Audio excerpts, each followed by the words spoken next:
Hello and welcome back to MTG Burgeoning, your channel for all things magic. In today's video, we are going to add the next 10 creature cards with converted mana costs of 8 or more into our Momir Vig Cube.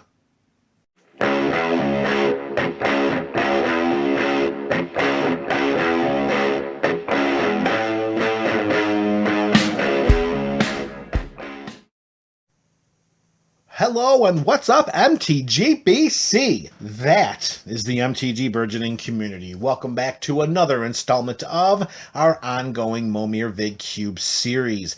If you are unfamiliar with what this series is, or you just need a refresher, you can search in the description below for a link to MTG Burgeoning's introduction to the Momir Vig Cube. And while you're down searching in the description below, you can also click the link to Cube Cobra, where you can view the entire contents of the cube as it stands right now. After today's video, we will have reached 50% capacity of our 1500 card cube. Today we have 10 creatures with mana values of 8 or more that we're going to add into the cube. Once we reach level 8, once we get to tier 8 of the Momir Vig Cube, when a player siphons 8 mana into their visionary avatar, they have a 1 in 3 shot of summoning a creature from the cube with a mana value greater than 8. And in today's video, we're going to see 5 of those creatures. Let's begin with an absolute biggin for the investment of 8 mana. It's going to be Gulta Primal Hunger. All this is going to come down is a 12/12 trampler for 8 mana. Because anytime that you invest 8 mana into that level, you're going to get one of these 100 creatures. And like I said before, 1/3 of them have mana values greater than 8. Gulta is one of them. Creature number 2 for today is Gigantomancer. Now, this is just a 1/1 for the investment of 8 mana. However, you can pay a mana of any color and target creature you control will become 7/7 until end of turn. So as long as you have enough creatures to send into combat, you can activate Gigantomancer's ability and make them 7/7, and it should be only a matter of time until you knock opponent after opponent out of the game, particularly in this format where each player begins with only 24 life. Creature number 3, and we're going to go multicolored here. It is Godsire. It is an 8/8 beast with vigilance that we can tap to create an 8/8 beast creature token that's red, green, and white. So the vigilance allows it to go into combat without tapping, and we can also tap it to create one of those beast tokens. Godsire could completely take the game over if it's not interacted with, and that should be something that we should expect because in the Momir Vig variant, there are no instant or sorcery spells, so interaction through the purposes of removal is going to be as rare as winter roses. Creature number 4, and another example of a creature with a mana value greater than 8. It is the Inkwell Leviathan. Here we have a 7/11 island-walking, trampling, shrouded Leviathan. So if we are fortunate enough to summon a copy of this creature to our side of the battlefield, then if any of our opponents have an island, which they most likely should if they are balancing their basic land decks accordingly, then we should be able to turn Inkwell Leviathan sideways and walk all over that island for 7 points of damage. The Shroud will keep it protected as well, as long as we don't have any forced sacrifice effects where we have to get rid of our Inkwell Leviathan. Alright, reaching the halfway point of this video, and another mono blue edition and another creature with a converted mana cost greater than 8. We have Jinjats Core Auger.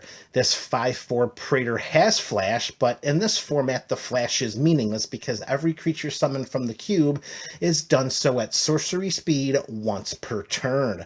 At the beginning of our end step, we draw 7 cards.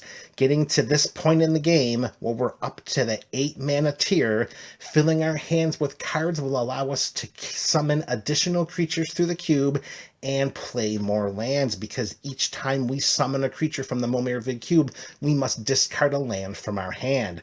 We also have to play those lands from our hand in order to generate the mana to do so. Jinjats will make sure that we have 7 cards in our hand at the beginning of each one of our turns. Additionally, each opponent's maximum hand size is going to be reduced by 7, meaning they will not have any cards at the end of their turn. So when they draw their card on their next turn, they're going to have to either discard it to summon a creature or put that card into play, hopefully for the purposes of getting something better. All right, leading off the second half of this video, we go back to mono green, and we have Kamal, Heart of Crossin, 5/5 human druid. At the beginning of combat on our turn, creatures we control get +3/+3 and gain trample. This is a triggered overrun every single time we move to combat.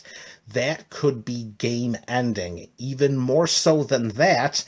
And folks, this is why you make sure you have a balanced basic land deck, because you want to have those forest sources in that library so you can have them out onto the battlefield, so you can pay 1 and a green, and until end of turn, target land you control becomes a 1/1 elemental creature with vigilance, indestructible, and haste, and it's still a land. So as long as we have enough mana to make some creatures and send them into combat, they are indestructible, they are vigilant, they're going to be 1/1, but they're going to get +3/+3 and trample from Kamal's combat trigger.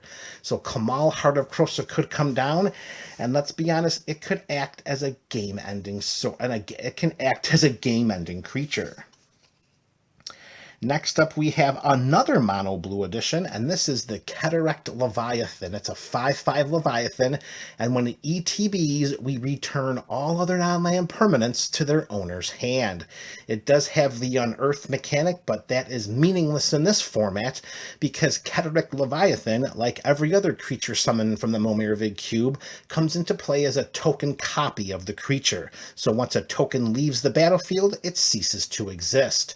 For the purposes of Cataract Leviathan's enter the battlefield trigger, when this comes into play, it's pretty much going to exile all other creatures. That could be backbreaking for the table. Not so much for the owner who is lucky enough to summon a copy of Cataract Leviathan. All right, creature number 8, and another mono green edition, as green is taking over today's video. Today we have another one of those CMC creatures with greater than 8. This time, maybe not so much as impressive as the others. Here we have Crossin, Cloud Scraper. It's going to come down as a 13/13 with no evasion. And you're going to have to pay 2 green mana at the beginning of your upkeep, or you're going to have to sacrifice this beast mutant. Although the 13/13 body is ginormous, it has no evasion of which to speak, and plus it's going to take 2 forests to keep it in play, and it may not be worth it to do so. Again, this is an example of one of those creatures that's included in the cube that, as we've seen many other times throughout this series, is not overly powerful or overly useful.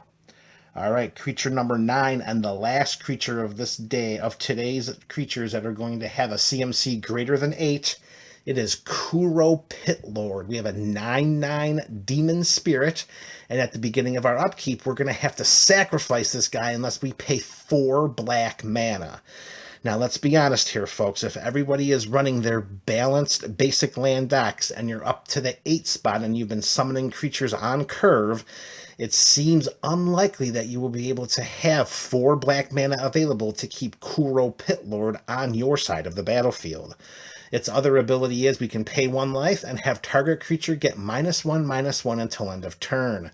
Absolute best case scenario, you've got enough black mana to keep this bad boy in play and under your control. But notice, this is a flightless demon. This demon does not have flying. So is it even going to be worth it to pay down those 4 swamps in order to keep a 9/9 walker on your side of the battlefield? I think best case scenario is this bad boy comes down, and if you have enough life to spread some -1/-1 around some troublesome or problematic creatures and get them off the opponent's side of the battlefield, that may be the best case scenario for Kuro Pitlord. This creature illustrates the example again of not every creature in the cube is going to be very, very powerful or very, very useful. All right, and bringing a close to today's video, our only colorless creature edition, and that's going to be Lashweed Lurker. The emerge mechanic is not going to be recognized because, again, this is Momir Vig, and every creature summoned from the cube is done so randomly. So what we end up having is a 5/4 Eldrazi horror. And then we will be able to put a target non-land permanent on top of its owner's library. The cast trigger will take place because we technically are channeling a cast through the visionary avatar.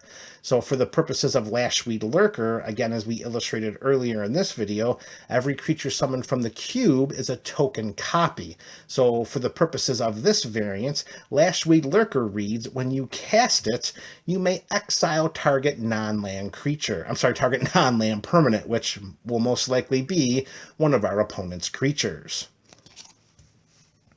All right, there you have it. MTG BC. The Momir Vig Cube is up to 750 cards. We have reached the halfway point of this ongoing series. Let me know in the comment section below, of these 10 creatures, which are your favorites? In addition, so far, for the first 750 creatures we've included into this cube, what are some of the creatures you would hope to summon from the Momir Vig Cube? This is MTG Burgeoning, your channel for all things magic.